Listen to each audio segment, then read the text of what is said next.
Let me ask you something. What if the next global conflict wasn't fought over land or oil or resources, but for control over your own mind? Well, today we're diving into exactly that.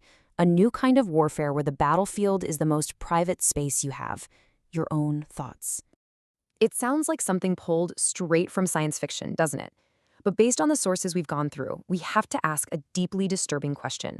Is it actually possible for someone to access your thoughts, right now, as you're listening to this, without your permission? That's the core issue we're digging into. And there's an official name for this: neuro-cognitive warfare. The concept is chillingly simple. The goal isn't just to influence what you think, but to degrade the very way your mind works. The human brain. That becomes the battleground. Now, this isn't just some abstract, theoretical threat. To really understand what this looks like in the real world, we have to look at the story of one man. His name is James Walbert, and his incredible fight for justice, well, it set a legal precedent for the entire United States. He described this relentless, incredibly sophisticated campaign against him. And we're not just talking about physical stalking. He reported high-tech attacks using what he called microwave weapons. Just try to imagine living through something like that, day in and day out. So here's where his story becomes a total landmark. In 2008, a court in Kansas didn't just listen to his story and dismiss it. They acted. They issued a legal protective order against his harasser for using electronic means to attack him. This was the first time an American court officially recognized this terrifying new form of harassment. And the proof? It gets even more concrete. This right here is an official letter from a Missouri state representative, Jim Guest. In it, he wrote that there is, and I'm quoting him directly, sound medical evidence of an implanted device inside Walbert's body. Think about that.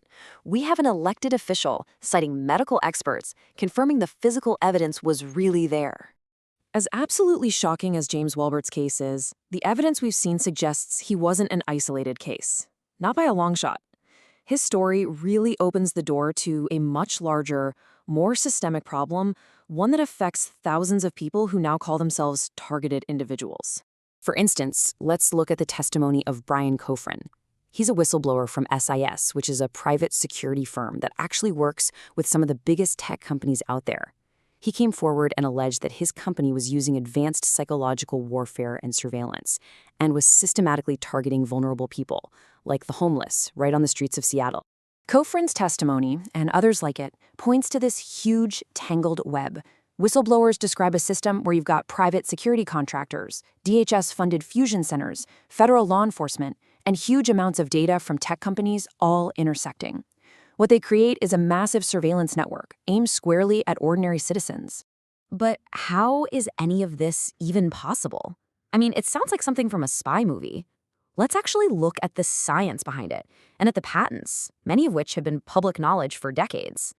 Okay, so the key piece of the puzzle is something called the Frey Effect, also known as the microwave auditory effect. And let me be clear, this is documented science. It's a real phenomenon where pulsed microwave energy can make you hear a sound that isn't coming through your ears at all. The sound is actually generated directly inside your head. This science is the basis for technology known as voice-to-skull. Here's how it works, broken down. Step 1, a transmitter aims pulsed microwaves at a person. Step 2, that energy causes tiny rapid heating in the brain tissue.